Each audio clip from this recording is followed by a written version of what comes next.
கல்யாணம் முடிஞ்ச கையோட நிலாவையும் வசுவையும் மறு வீட்டுக்கு அழைச்சாங்க ஸ்ரீதேவி.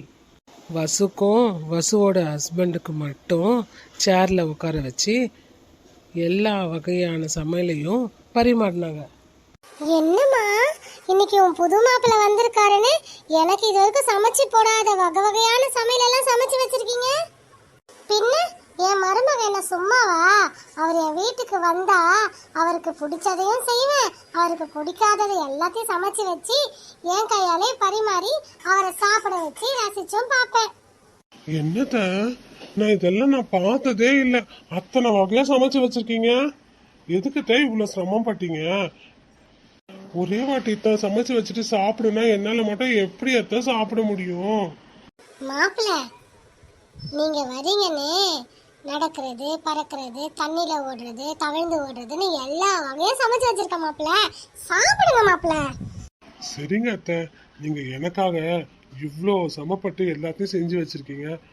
நான் எனக்காக இல்லாட்டியும் உங்களுக்காகவது இது எல்லாத்தையும் சாப்பிட்டு முடிக்கிறேன் அத்த. அதானே என் மாப்பிள்ள, அத்தை கஷ்டத்தை புரிஞ்சு நடக்கிற மாப்பிள்ள கிடைச்சிருக்காரு எனக்கு. என்னம்மா பேசிக்கிட்டே இருக்க, சாப்பிட்டுமா வேண்டாமா? இது என்னடி கேள்வி? நீங்க ரெண்டு பேரும் சாப்பிடணும் தானே அவ்வளவு கஷ்டப்பட்டு சமைச்சிருக்கேன், சாப்பிடுங்க. கல்யாண சமையல் சாதம், காய்கறிகளும் பிரமாதம், அந்த கௌரவ பிரசாதம் இதுவே எனக்கு போதும்.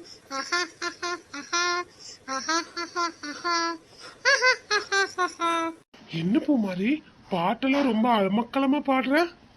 என்னங்க என்ன பார்த்து இந்த வார்த்தை கேட்டுட்டீங்க? சிச்சுவேஷன் பாட்டு போடுறதாங்க இந்த வசுவோட வேலையே. ஓ அப்படியா, சூப்பரா பாடின வசு. இப்படி இவங்க பேசிக்கிட்டு இருக்கப்ப அங்க சுதர்ஷன் வந்தாரு. வாங்க மாமா, அத்தை இன்னைக்கு ஒரே தடபுடலா சமைச்சு வச்சிருக்காங்க. வாங்க வாங்க எல்லாம் சேர்ந்தே சாப்பிடுவோம். இல்ல மாப்பிள்ள, நீங்க சாப்பிடுங்க, நான் அப்புறம் சாப்பிடுறேன். என்ன ஸ்ரீதேவி, நான் வாங்கிட்டு வந்து கொடுத்த ஐட்டம் எல்லாம் கரெக்டா சமைச்சிட்டல? எல்லாம் சமைச்சிட்டேங்க. இதோ பாருங்க இலையில எத்தனை வகை சமைச்சு வச்சிருக்கேன்னு. அது சரி, பிரேமு நம்ம நிலாவும் எங்க? அவங்க பிரேமுக்கு இந்த ஏசி எல்லாம் ஒத்துக்கலையாங்க. அதுக்குதான் அவங்க ரெண்டு பேரும் காத்தோட்டமா வெளியே வாசல்ல வச்சு சாப்பாடு பரிமாறினேன். அவங்க அங்கதான் சாப்பிட்டுட்டு இருக்காங்க. என்ன ஸ்ரீதேவி சொல்ற? பிரேமுக்கும் நிலாவுக்கும் வாசல சாப்பாடு போட்டிருக்கியா? உனக்கு கொஞ்சமாச்சும் அறிவு இருக்கா? என்னங்க எதுக்கு இப்ப கோவப்படுறீங்க? நான் ஒண்ணு உங்களுக்கு வாசல்ல போறேன்னு சொல்லலையே. பிரேம் தான் எனக்கு இங்க வேக்காடா இருக்கு, எனக்கு இது பிடிக்கல, இந்த ஏசி ஸ்மெல் எனக்கு ஒரு மாதிரியா இருக்கு, நான் வெளியவே சில்லுன்னு காத்து ஓட்டமா சாப்பிடுறேன்னு சொன்னாங்க. அதுக்கு தான் அங்க வச்சு சாப்பாடு போட்டேன். இது பெரிய குத்தமா என்கிட்ட சண்டை போட்டுட்டு இருக்கீங்க? பிரேம் சொன்னா உடனே அதை செஞ்சிருவியா? இல்ல நீங்க உள்ளதான் சாப்பிடணும்னு சொல்லணும்ல. எப்படா என்ன பண்ணுவான் ஏது பண்ணலான்னு பாத்துட்டு இருக்க போல இருக்கு. என்னங்க நானும் அமைதியா பேசிட்டு இருக்கேன், ரொம்ப ஓவரா பேசிட்டு இருக்கீங்க. அதுவும் மாப்பிள்ள முன்னாடி சாப்பிட்டுட்டு இருக்காங்க. கொஞ்சமாச்சும் உங்களுக்கு போக ஒழுங்கா உள்ள. ஏதாவது கேக்குறோன்னா போய் உன் தங்கச்சி புள்ளிய போய் கேளுங்க. சுதர்ஷன் அதுக்கப்புறம் அங்கிருந்து போயிட்டாரு. மாப்பிள்ள நீங்க ஒன்றும் தப்பா நினைச்சுக்காதீங்க. அவரு அப்பப்ப அவருக்கு அப்படிதான் கொஞ்சம் கோவம் வரும். நீங்க சாப்பிடுங்க மாப்பிள்ள, அவரை நான் சமாதானப்படுத்திக்கிறேன். பரவாயில்ல அத்தை, நீங்க போங்க. மாமா கோவமா போயிருக்காங்க, அவர் போய் அட்ஜஸ்ட் பண்ணுங்க. விடுங்க மாப்பிள்ள, அவரை நான் அப்புறமா சமாதானப்படுத்திக்கிறேன்.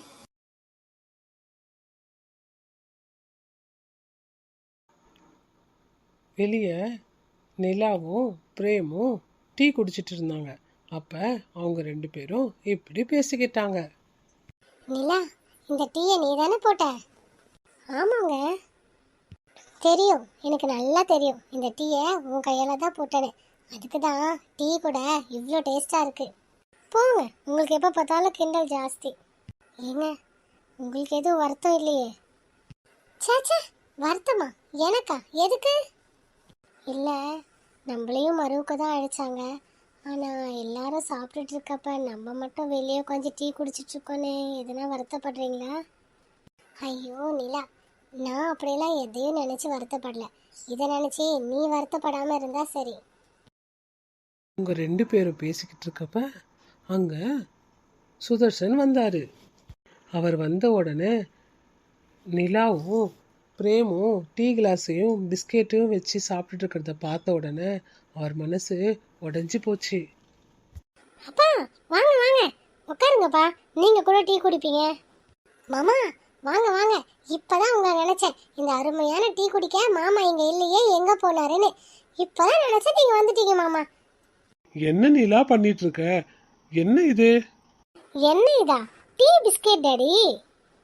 என்னம்மா இப்ப போய் காமெடி பண்ணிட்டு இருக்க? இது டீ பிஸ்கட் சாப்பிடுற நேரமா இது? ஆ? அதெல்லாம் ஒண்ணும் இல்லப்பா, இவர் தான் கேட்டாரு டீயும் பிஸ்கெட்டும் சாப்பிடணும் போல இருக்குன்னு, அதுக்கு தான் அவருக்கு டீ கொண்டு வந்தேன். இப்படியே சமாளிச்சிரு. உங்க அம்மா அவங்க 2 பேருக்கும் வகை வகையா சமைச்சு வச்சு விருந்து போட்டுட்டு இருக்கா. ஆனா நீங்க என்னடானா வெளியே உட்காந்து டீயும் பிஸ்கெட்டும் சாப்பிட்டுட்டு இருக்கீங்க. ஆனா அவ என்கிட்ட என்ன சொன்ன தெரியுமா? அவங்க 2 பேரும் காத்தோட்டமா வெளியே சாப்பிடுறேன்னு சொன்னாங்க. அதுக்குதான் அவங்களை வெளியே சாப்பாடு போட்டிருக்கேன்னு சொன்னான். அவ சொல்றதெல்லாம் போய். அப்பா அம்மா இதுல எந்த பொய்யும் சொல்லலப்பா, நாங்க தான் டீயும் பிஸ்கெட்டும் சாப்பிடலான்னு வெளியே வந்து உட்காந்தோம். இதுல அம்மா என்ன தப்பு பண்ணாங்க? ஆமா மாமா, இதுல அத்தாவோட தப்பு ஒன்றும் இல்லை. சும்மா இரு நிலா. எப்ப பார்த்தாலும் உங்க அம்மாவுக்கு சப்போர்ட் பண்ணிக்கிட்டே இருப்ப. முதல்ல 2 பேரும் எழுந்து உள்ள வாங்க. சாப்பிட்ற நேரத்துக்கு என்ன டீ குடிக்கிறது?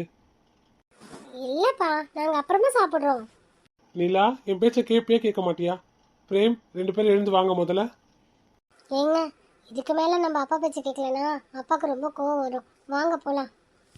அதுக்கப்புறம் அவங்க 2 பேரையும் உள்ளே கூட்டிட்டு போய் வயிறார சமைச்சதெல்லாம் போட்டாரு சுதர்சன்.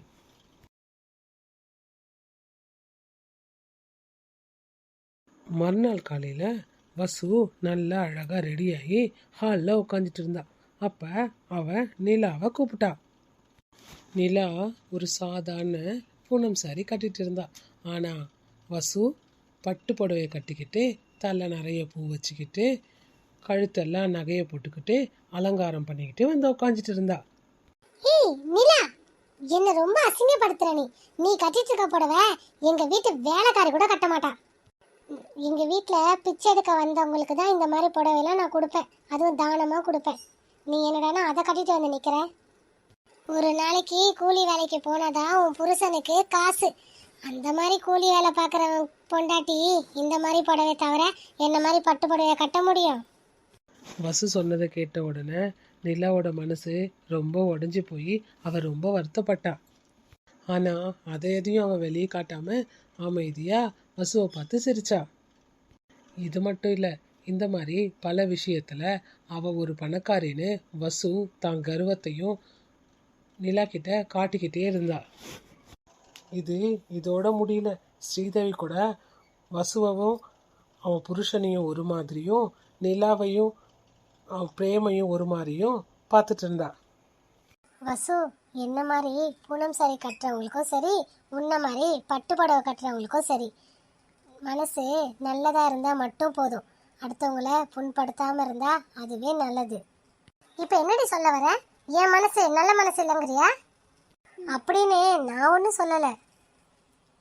நீ உட்காந்துட்டு இருக்க, எனக்கு வீட்டில் நிறைய வேலை இருக்கு, நான் வரேன். உங்ககிட்ட நான் பேசிட்டு டைம் வேஸ்ட் பண்ண விரும்பலை. இந்த மாதிரி நிலா வசுக்கிட்ட பேசிட்டு அங்கேருந்து கிளம்பிட்டா. இதுக்கப்புறம் என்ன நடக்க போகுதுன்னு அடுத்த எபிசோடில் பார்க்கலாம்.